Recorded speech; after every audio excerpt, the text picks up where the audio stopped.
I think we're good to go. Hey Bill, how has this bye week been for the staff, the team, just everybody to kind of maybe take a step back and refocus? Sure, it's been a productive bye week. We've done a lot of self-scout up in the meeting rooms as a staff. And, I think the kids have come out here and practiced at a good tempo the past 2 days. Hopefully we get another good effort from them today. And I think it's been a very productive 3 days here. Hey Bill, you've talked about NFL scouts coming to practice. Just sort of how do you set those up? Is it like someone on the staff will contact guys to come, or is it when they're just kind of cultivating and stuff by, or how does it work?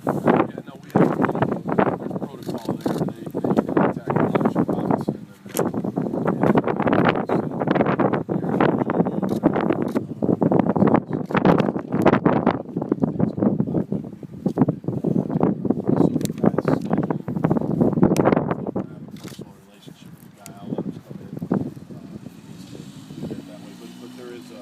there is a system in which they don't just show up.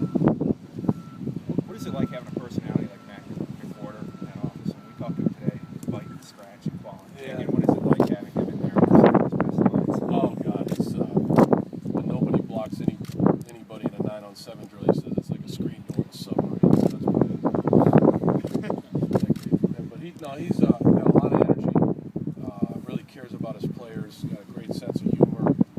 Very technically sound coach. Just obviously a very valuable member of the staff. Did it take a lot to get him to come here, or was it pretty easy?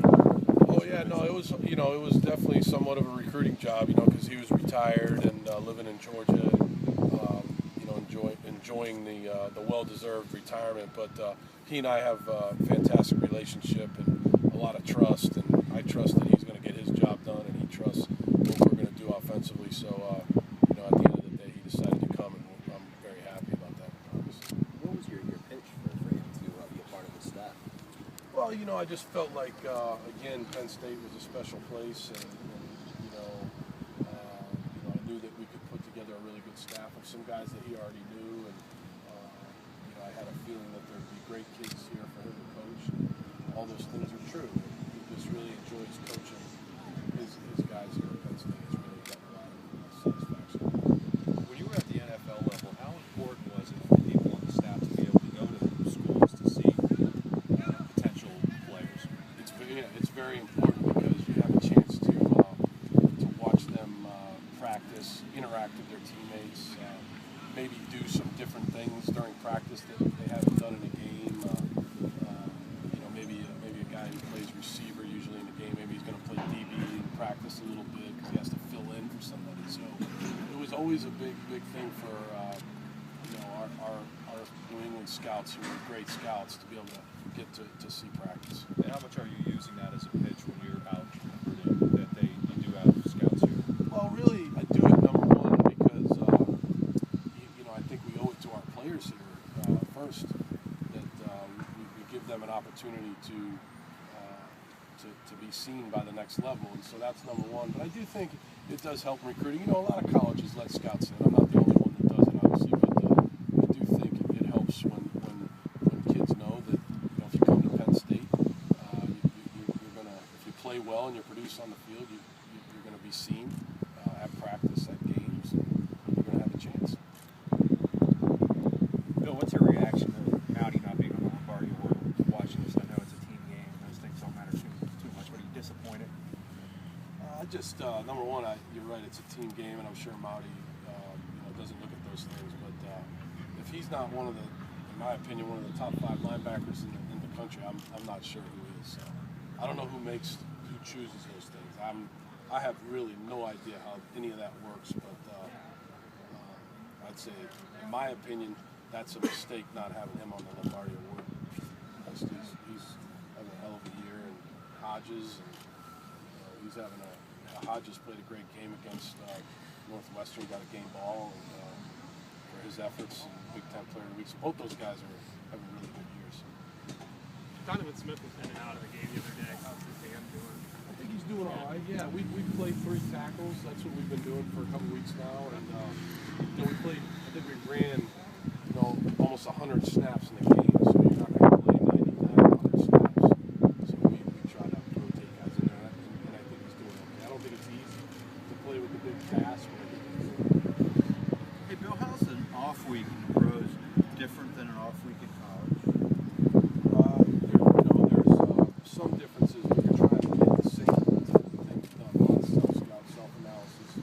your own schools, you're going to practice lighter practices. We're trying to get up tempo against each other a lot, so they could speed work. Again, in college, the major difference is you're going to give them more time to study. This is a good time to give these guys a chance to get out of practice early. We don't have as long meetings and get caught up on their studies, which obviously the coach recommends. So some of it has to do with academics here too. There's a lot of similarities. Bill, after the win on Saturday, there's been some pretty positive publicity for you personally and also for the program as a whole.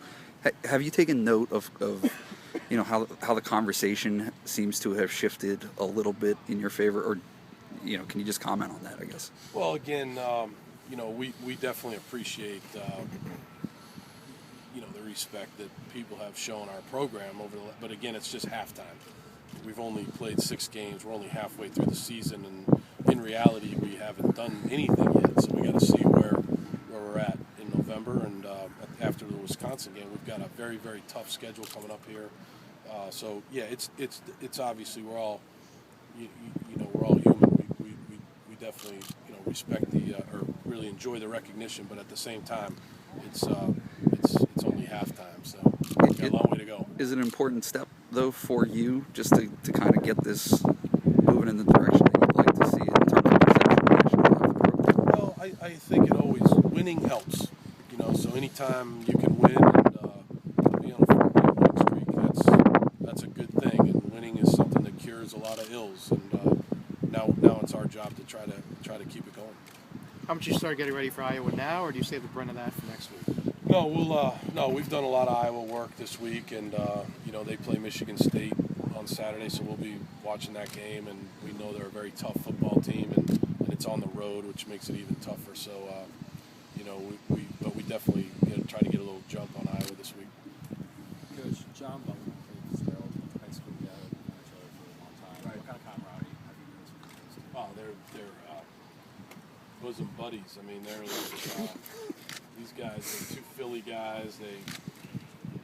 I'm a Boston guy, so they're always ganging up on me, and their wives and their kids are friends and families, so they've known each other for their whole lives just about. So there's a great friendship there, and it's pretty fun and interesting to see.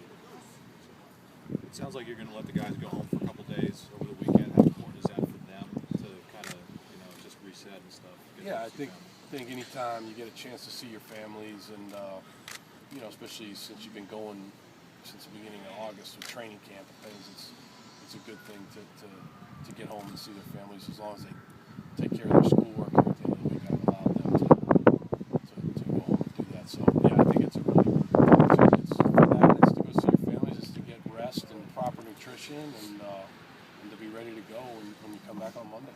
How about for you? Was this a good time for you to take a break too, and so to speak, I guess? No, there's no break. I mean, maybe get out of here a little earlier, things like that. But no, we have to. Like I said, we've got a very tough Iowa team, so we're going to put a lot of time. Guys are going to go out and recruit.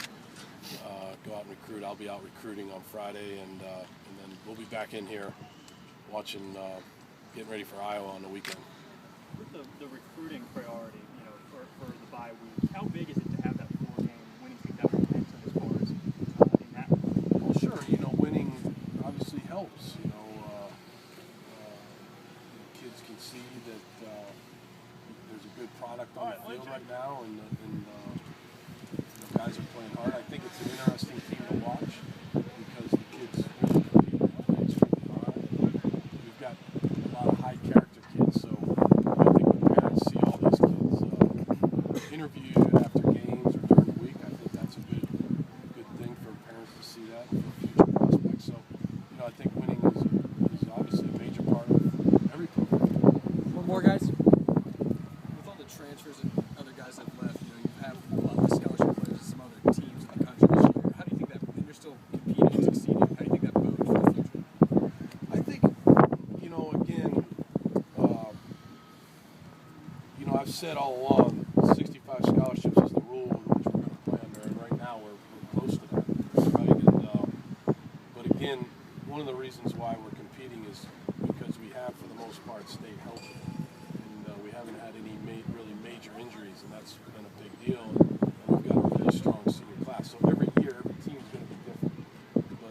team right now is staying healthy, knock on wood, and playing hard and really strong senior class. So how does that bode for, what does that mean for the future? It'll be interesting to see how it goes. I think every year is going to be a little different. Well, I know you can't comment directly on junior college guys, but what's your plan going to be this offseason recruiting? We'll be interested in recruiting and taking a look at postgraduate guys at prep schools or junior college guys. Number one thing is they have to be good students and high character guys. So that's number one. And whether they're high school guys or junior college guys or PGs, number one thing is good students and high character guys. Thanks, Coach. Thanks.